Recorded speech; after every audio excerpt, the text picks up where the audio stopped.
嗨，大家好，我是坦平叔。今天是2025年3月11号。这一期咱们聊一聊内卷，聊一聊加班文化。最近不是两会嘛，有很多代表、很多委员都把目光聚焦到内卷，聚焦了这种加班文化。根据媒体报道，这个经济观察报报道说，从2月27日开始，大疆开启了不准加班的运动，强制员工晚上9点必须下班。在社交平台上，不少员工晒出了自己被赶下班的经历，还有人直呼人生第一次被赶出公司。你看看，有点凡尔赛的意思啊。说今年1月，美的集团内部签发了关于简化工作方式的要求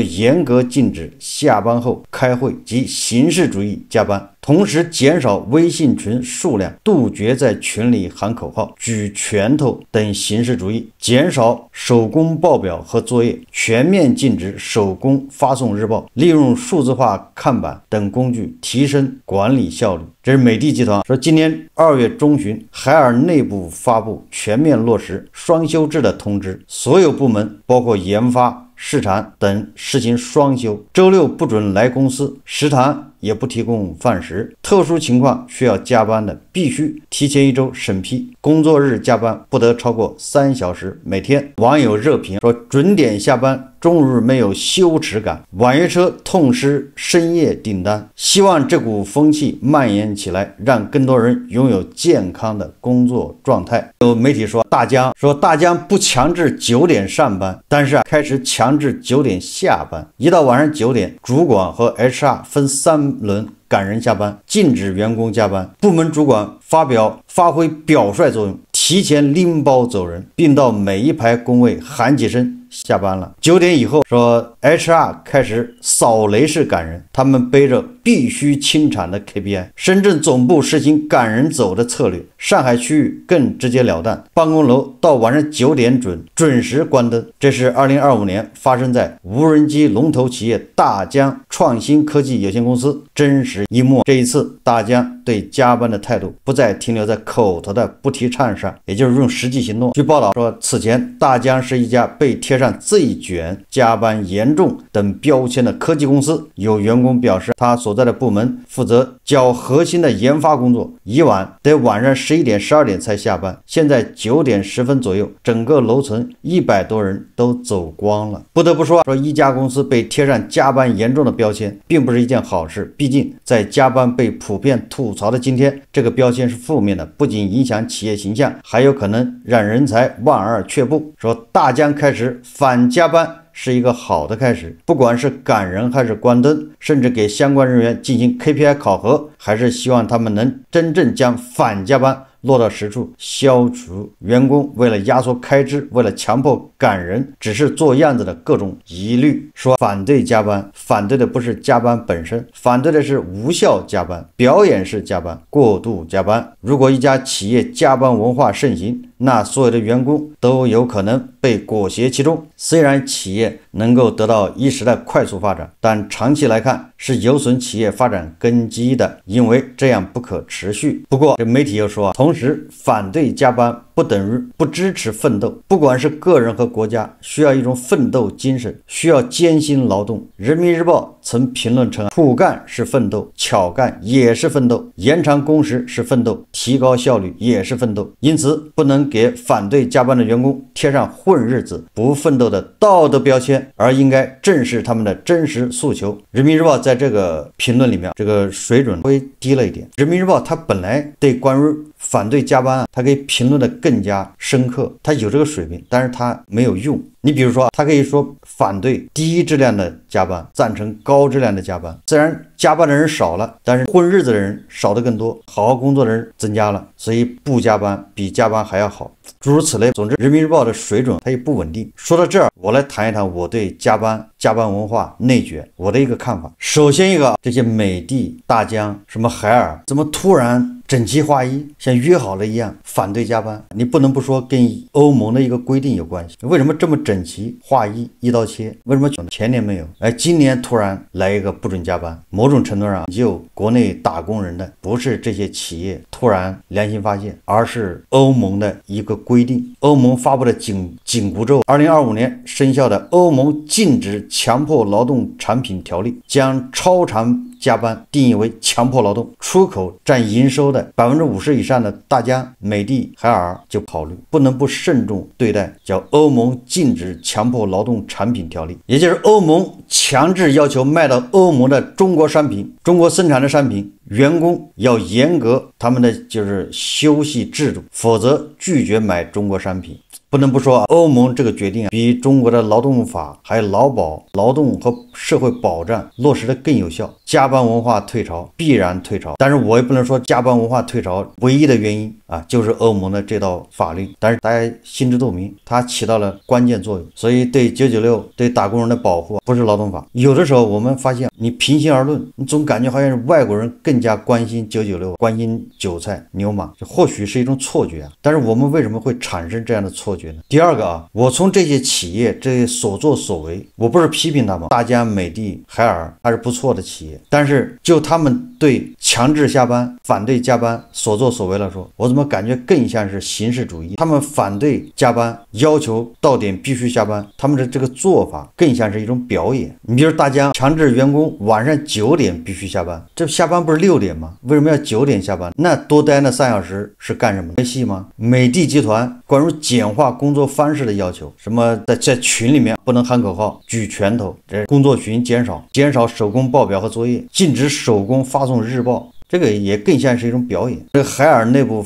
发布全面落实双休制的通知，说周六不准来公司上班，周六公司的食堂也不提供饭食，你工作日加班不得超过3小时每天，准点下班，终日没有羞耻感。我想到了去年这个京东的刘强东说，不好好奋斗的都不是兄弟，大概这意思。京东就内部流传出各种 HR 怎么折腾这些京东的员工，什么中午午睡1小时那就是偷懒，中午还京东他们中午不要在办公室午睡嘛，然后会熄灯，现在不准熄灯，不让你中午午睡。完了之后什么有的人提前去食堂打饭吃，不允许，吃饭时间缩短，不好好奋斗的没资格叫兄弟，提倡加班，是不是到点就走人？这都是批评对象。去年的怎么今年画风就这么一转？刘强东去年在京东搞这个，京东就是靠节约开支，他的财报还有所长进，就是说他靠节约靠这一套他还有成果。当然了，刘强东还做了一些其他事情，比如给乡亲们发慰问金，给这个骑手上社保等等。刘强东还上了新闻联播，那就是国家是认可他的。这边刚奋斗完，刚提倡奋斗，少休息，要加班，怎么突然话锋一转就不能加班了？还是洋人好使。我在职场也这么多年，什么岗位基本上都干过，外资、民企、国企我都干过。我对这个加班深有体会。我刚毕业去国企，那时候加班我也不知道那叫加班，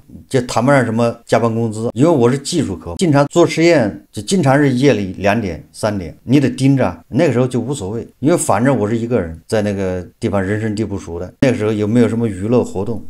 也没有手机看，在宿舍躺着和在那个实验室躺着也差不多，没什么太大区别，所以不觉得那叫加班。这种活一般的得交给那个单身的职工干，反正他没加。后来到了外企上班，突然发现有周六周日，有各种节假日，关键是加班居然有加班费，节假日上班给3倍工资，落实的非常好，以至于我们一到节假日都踊跃报名加班。你比如说国庆放7天假，如果这7天你要申请加班，就是来上班，那相当于给你多发了14天的工资，多发就相当于多发半个月工资，大家踊跃加班。因为有的岗位它必须需要有人，你不能因为放假你这岗位没人那就不行，你的服务不连续嘛。后来我到了一个互联网公司上班，那个时候正是谷歌大火的时候，大概2000几年3、04就大概那个时候，我们就从这个网上看到很多关于谷歌上班那种状态。我想大家很多人年纪大的恐怕有印象，或者是你现在在网上查这个文章，当时的一些关于谷歌这个就是职工的这些福利、上班这种办公室文化，这种报道非常多。就是国内很多互联网大佬到了谷歌就参观，回来都非常震撼，说谷歌的员工可以把宠物带到办公室，把自己养的狗猫带去。谷歌的那个办公室里面说很大一块，每一层都有零食区。就那地方放的是零食、咖啡，你随时过去在那儿消遣，跟星巴克差不多。谷歌那个办公区里面有很多各种各样的椅子，就是我们的办公区的椅子不就是下面5个轮那种转椅吗？但是谷歌办公室的椅子是各种各样的，你自己想要什么样，沙发也行，躺着也行。谷歌的员工上班穿着拖鞋的，穿着短裤的，什么样都行，没有要求。但是我们就觉得自由散漫，这叫工作，这哪是去上班，这不就休闲去了吗？非常羡慕。后来国内很多互联网公司也学习，最起码是在一般的互联网公司是一栋楼，他在1楼大厅里面也搞咖啡，我不知道大家有没有印象，很多大公司都这么干，1楼搞小卖部咖啡，你可以在那儿拿东西吃，可以点咖啡。虽然没有谷歌那个那么好，但是也在努力的模仿和学习，就不知道一比吓一跳，人比人气死人。虽然互联网公司待遇不错，完了有双休，但是你跟谷歌一比还是差了一大截啊，云泥之别。但是你跟国内其他的行业比，这互联网公司待遇也好，这个工作也好，环境也好。后来我到了民营企业，那明显的就差了一大截啊。我是第一次知道还有大小周这么一说。大小周什么意思？这个星期你周六周日休息，下个星期那只能休息周日，周六就得上班。说这个还算好的，很多企业都是单休，什么意思？周六都得来上班，周日才放假。确实你就感觉到外企的保障那还是要好得多啊，这是我的亲身体会。第二个就关于内卷，我想这个恐怕大家都清楚啊，为什么会有加班文化，为什么内卷？有很多网友举了一个形象的例子，就像看电影，电影院里面本来大家坐好了看电影都能看见，结果第一排的人他非要站起来看，那你就把第二排的人挡住了，第二排的人他想看见了只能站起来，被迫这第二排人一站起来，你把第三排人挡住了，第三排人又站起来，就这样最后整个电影院的人都在站着看，这就是内卷。加班实际上就是一种内卷。这种加班文化是怎么形成的？有几个原因。首先一个就是我们产能过剩，重投资轻消费，导致我们投产各种企业。从这个行业来说，你一旦发现比如人工智能很火，那资本就大量的蜂拥而至，因为你找不到更好的事情干，你只能投人工智能。那人工智能赛道就开始卷，还算科技创新还好一点。那你要制造业，那就纯粹转，你是生产卫生纸的，这个玩意没什么创新。一旦说生产卫生纸能赚钱，在美国能卖到俄罗斯尿不湿，俄罗斯需要大量的尿不湿，商家只要一看到机会，资本都进入。本来1、2家企业生产，大家这利润还可以，正因为看到你赚钱，所以大家都会进入这个赛道，是不是就产能过剩，供应过剩，客户那儿并没有变化，他只要这么多，那就大家开始竞争，那就是卷，看谁性价比更高。你无非就是要你本地里面很大一块就是人力成本，人力成本里面的很重要一块，那也得砍了，那不就导致你的工人就得内卷加班，工人也得性价比，只有工人有了性价比，你的产品才有性价比。我说的这是制造业，你还跟科技行业还不太一样。那你看大疆、美的、海尔都是制造业，生产东西往出卖，所以它的人力成本要求就比较高。你的产品有性价比，前提是人更有性价比，那你加班你卷，这就是这种背景。第一个还是我们产能过剩，第二个就是你的效率低，没有什么创新，基本上就是模仿，最终就是拼熟练程度。你10分钟能干一个产品，我8分钟干一个，你8分钟一个，我5分钟就能干一个，效率越来越高，对这个工人的压榨也越来越厉害。那工人为了体现自己的价值，为了多赚工资，所以他就不停的提高效率，这个内卷就加剧。核心是什么呢？核心就是没有技术，缺乏创新。刚才说了，谷歌为什么那么悠哉？因为它有技术。那时候搜索引擎很多公司跟着后面抄，后来我才发现谷歌这种待遇我们国家也有，这什么职工令人羡慕的这种，虽然没有谷歌那么好，但是绝对也令人羡慕。你比如说国企中石化，那员工待遇也非常不错，那上班环境对吧？你看人家中午吃的啥对吧？3块钱或者10块钱，那吃的绝对是几个菜一个汤，你在外面7、80都不一定吃得到。福利到节假日那发的那东西，那个车里后备箱，为什么山东人你在谷歌上班，你1个月你1年100万，和你在一个央企上班，或者是哪怕一个事业编，你在山东老丈人面前，你谷歌的不行，你说你再轻松再不用加班没面子，你抵不上人家后备箱里面的燃油，人家说明米面粮要发的够多，有保障。这个也能说明咱们不是说所有的职工都卷，不是说所有的职工都比不上谷歌，国企的还是可以比一比的。谷歌和央企他们有一个统一的特征，就是在某一个行业某个领域形成了垄断，形成了垄断，断，就没人跟他竞争，竞争性不强，所以他们员工就松弛，不需要那么卷嘛，没人跟他竞争。你搜索引擎你在国外你就用谷歌啊，难道你还能用百度不成？你国内也一样嘛，中石油中石化，不管人家怎么整，反正他是亏损，亏损也有道理。所以你看啊，具备了企业垄断的这种，他不需要卷，你反而印证了咱们前面说的，你卷说明你没有形成垄断，你还是在这个模仿，对吧？还是在生产制造，没有创新啊，这个就是导致员工卷加班，要提供更高的性价比。第三一种是什么？第三一种就是纯粹是形式主义，这个大家在工作中肯定看到很多，有的人根本就不需要加班，但是他找各种借口加班，就显得自己很重要，显得不能离开自己。哪一天如果他不加班，老板发现了，原来这个人不加班也行，那就真不让他加班了。我就遇到很多这样的人，明明半天能干完的活，他能干2天，但是他显得特别忙，就你也不知道他是真的效率低，还是说他就是磨洋工，他非得拖到下班再加班。我在以前节目讲过，我以前在一家公司，在这个互联网公司啊，外企，我负责一个事情，干什么？就像这个美的集团发的那个通知一样，我每天要给各个业务线的各个层级的领导，从那个总经理，对吧，到什么副总，到下面总监，各个业务线还有各个层级，我要给他们发报表，就每个人的报表他们权限不一样，他们看到的是不一样的，你只能看到你们业务线的，别的业务线的也只能看自己业务线的，总经理是看全部的，然后下面各个还有其他的层级，比如技术他只能看访问人数，看那些跟技术有关的数字，什么人是看收入，对本月完成情况一个预估，对吧？比如今天已经10号了，那本月咱们 KPI 能不能完成，现在还差多少，后面还要努力，对吧？就每天早上要做这个报表，这个报表现在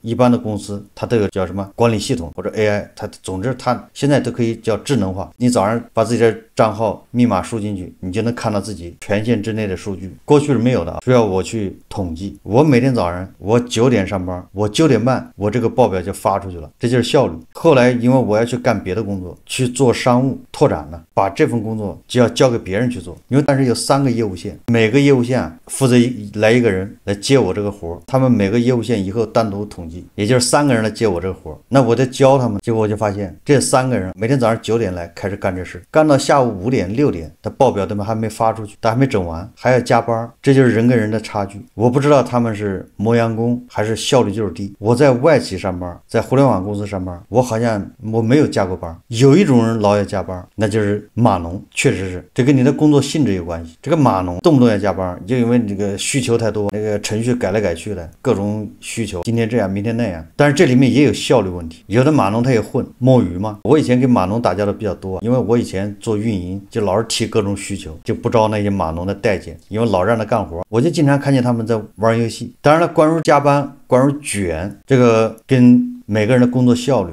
有关，但是这个我就是次要原因，这不是问题啊。核心问题是产能过剩导致了卷。第二个就是没有创新，就你没有技术，没有形成壁垒，没有护城河，你那东西很容易被别人模仿。你这玩意儿干一赚钱，还没形成护城河的时候，别人一看见，马上他也投入，他一投入，那就越来越多人投入，因为没有护城河，大家卷，拼的就是速度，拼的就是性价比，拼的就是极致的成本控制。那加班文化怎么样才能说杜绝？我在想，加班文化反映的实际上就是过剩，卷也是过剩。我们每年1200万大学生毕业就找不到工作，这么多人在找工作，不是受过大学教育的，所以提供了大量的廉价劳动力。从劳动力角度来说，这是供应是过剩的，这就注定了咱们的韭菜一毕业就要卷，没有办法，什么内卷，你不卷你没有工作，卷反映的是过剩，劳动力也过剩。我们每年培养那么多大学生，实际上就是过剩。还有过度教育导致大家有过度的期待，过高的期望。现在双一流大学都开始扩招，清华北大开始扩招，马上你看研究生开始扩招，博士开始扩招，你看看教育开始